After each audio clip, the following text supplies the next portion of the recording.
Good morning, welcome to Rose Red Homestead, and today we're going to be having a heads up about an upcoming video series that we will be doing over the next few weeks and months. And that is Pantry Master Mixes.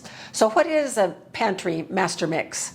Well, if you've ever used Bisquick, that's an example.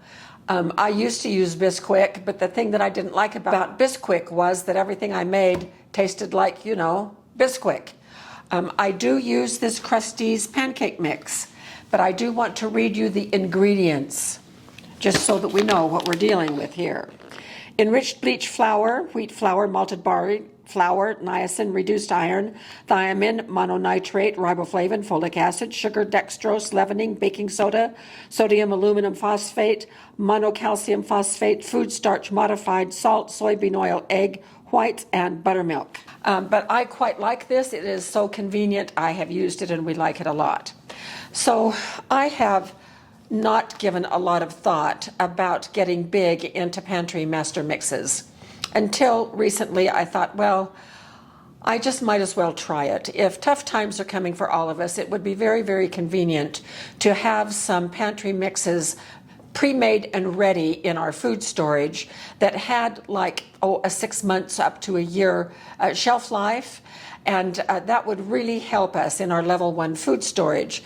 And so I began to look into some of the mixes. Now, the reason that I have been a little bit reluctant about mastery mixes probably stems from my experience with Bisquick, having everything sort of have that sameness taste.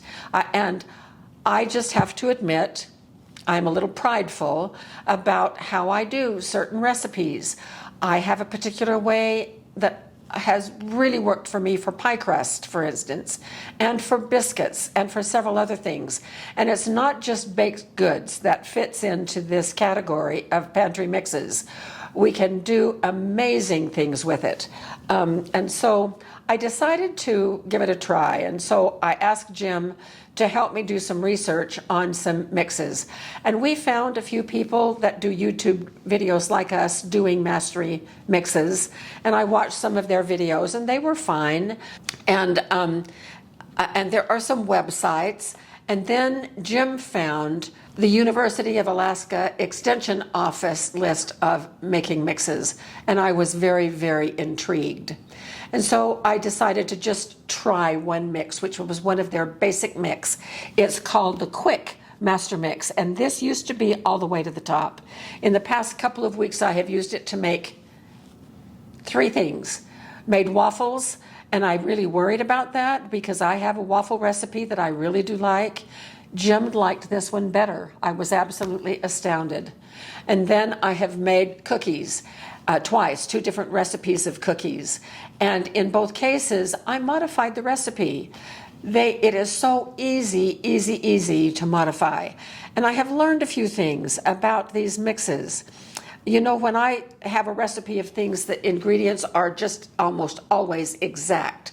So much of this particular thing and so much of that particular thing. But when I was putting together this mix, it gave me options that I could use shortening or oil to put together in the mix. And I thought, wow, those 2 things are really different. They have different effects on the outcome. And in several cases of the recipes, it says so much amount of liquid, water or milk. Wow, water or milk? And so the thing about these recipes is that you can take them in several different directions. So here is what we are going to do. First, I'm going to talk about some of the advantages that I've come up with and also that are listed in one of these sources I'm going to show you. And then I'm going to tell you what we're going to be doing. So why should we do pantry mixes?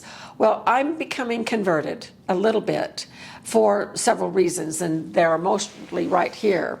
First of all, most of the mixes that I have looked now for in 2 different resources, and I'll tell you about those in just a minute, use food storage ingredients that I already have. None of the stuff that you can hardly pronounce on the mix here. but they come right directly from my food storage and we already have them on hand. So it is a great way to use food storage that we already have to make things even more convenient, which goes to the next one, which is saves time. I was astounded. I didn't think that it would be that much of a time difference. Yesterday, I made up a batch of muffins for our new cookbook that will be coming out on the first of the year, in January, on Dutch oven cooking. And it had 11 ingredients. And I thought, 11 ingredients?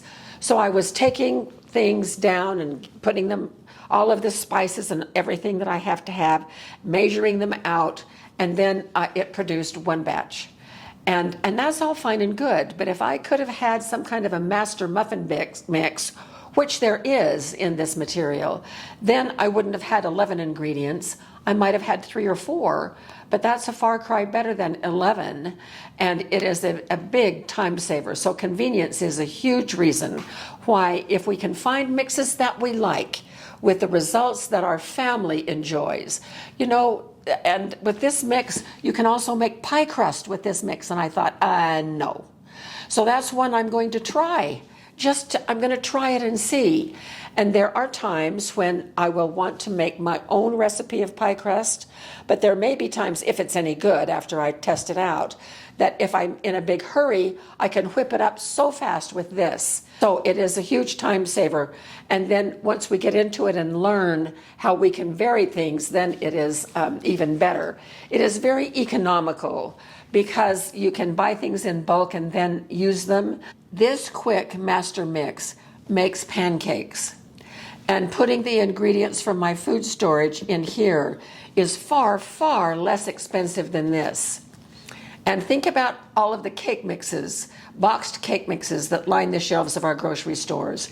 If we had a master cake mix that we could just add 2 or 3 ingredients and change the flavor on, wouldn't that be great? And so we can think of the money that it saved by making our own mixes instead of buying them pre-made at the store. And then that brings us to better nutrition.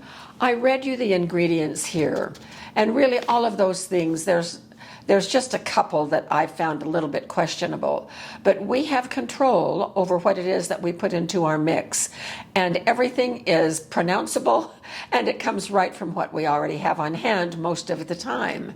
And so that helps us with our nutrition. And then last is the versatility. And I've already talked to you a little bit about the versatility and how I changed the recipes a couple of ways, just trying some things out. And these recipes are very, very versatile and easy to work with. So here's how, in my mind, how I envision this going over the next few weeks and months. First of all, I have put this little notebook together from 2 places that I downloaded their entire web page. So the first one is the University of Alaska, their cooperative extension service. It's called Make Your Own Mix. And this is 22 pages, but I have printed it front and back, so I've used 11 pieces of paper right here. And that's where this one came from. This is sort of like Bisquick, only it's far more versatile. For instance, let me just go through some of the things that you can make with that mix. So you can make pancakes or waffles, cornbread, pie crust, dumplings, muffins, biscuits, fruit cobbler, chocolate cake, even though this is not a dedicated cake master mix, and we will have one of those, but you can still use this mix to make chocolate cake, pineapple upside down cake, cheesecake, peanut butter cookies, coffee cake, oatmeal cookies. I used that one. And then drop cookies, I use that one. And when we get to the video where we're going to be working with just this mix, I will share the changes that I made as I made those. Raisin nut bread, and then one that's called dinner pies that we're going to have a lot of fun with. So what I envision is that we will come back from time to time sharing a master mix and then showing you a couple of the recipes that I have done with those mixes. And then we will do 1 or 2 things with that mix right in a video. So what I'm going to suggest is that you also go to this link, set up a little notebook just like this little binder. It's a 3-hole punch, one of these usual ones that you can buy pretty much anywhere. I found them in Walgreens the other day too. And print it out and have it ready to go, so that when the video comes up, when we're going to be doing the quick master mix, then you will have a copy of the recipe. You'll be able to turn right to the exact recipe, not just for the mix, and we will be putting the mix together on the videos and then using it as I explained.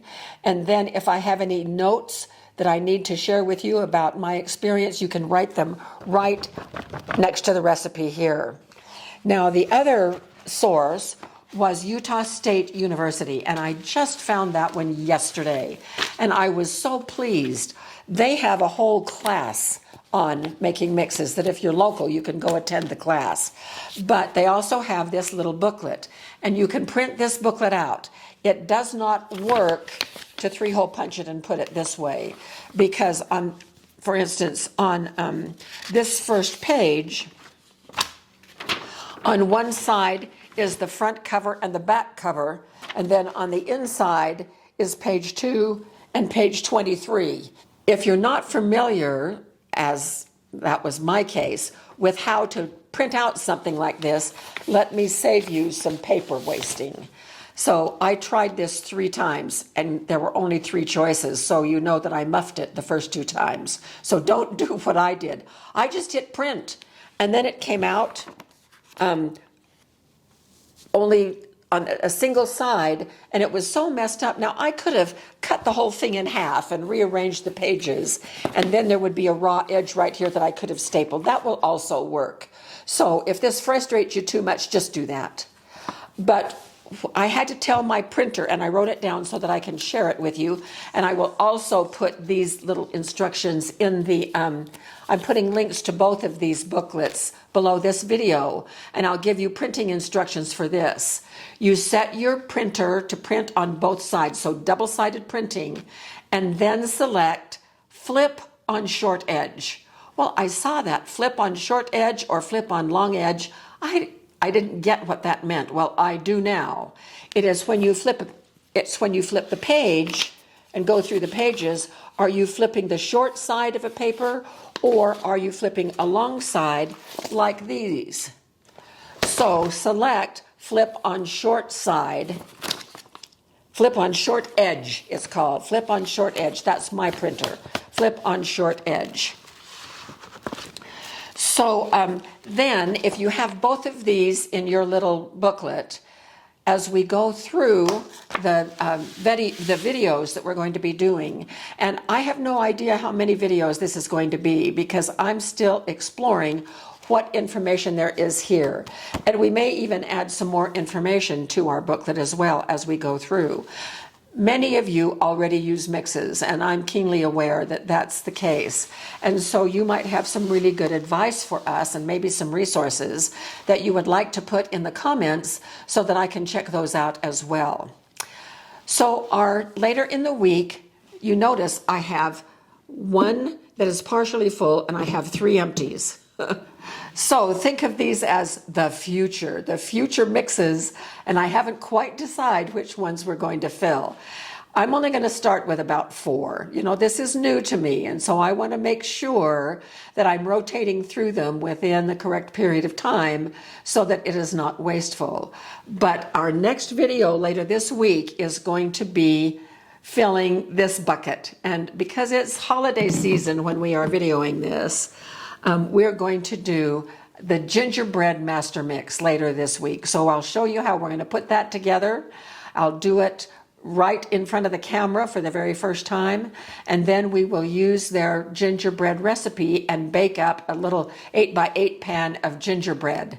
So that's going to be our next adventure, and then after that we will come back to this quick mix and do the same thing. By then, I will probably have it mostly gone so we can mix up a new batch and then go from there. So I hope that you are intrigued by this. Give us your feedback on this if you have some suggestions about mixes that you would like.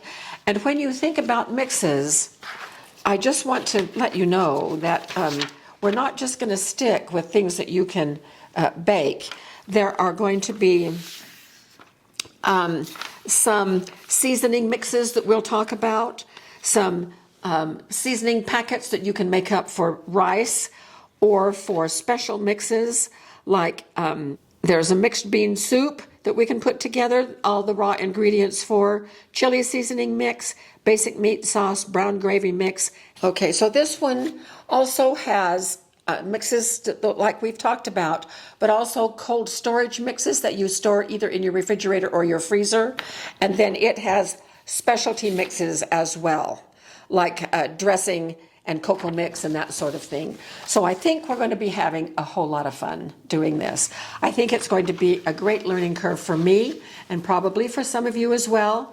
And we will be relying on those of you who already have expertise, because you know we have this amazing learning community going on here. While we bring some expertise, we really count on our viewers to add their expertise as well. And we learn together. We don't consider ourselves experts on everything. That would be totally ridiculous, because it simply is not true. We recognize that among our audience are those that have very wonderful and specialized expertise that they can also share with us in the comments.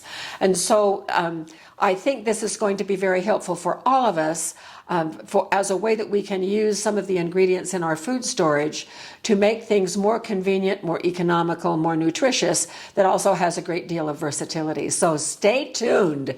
More to come on this. And we will see you very soon with, yep, you got it, more videos.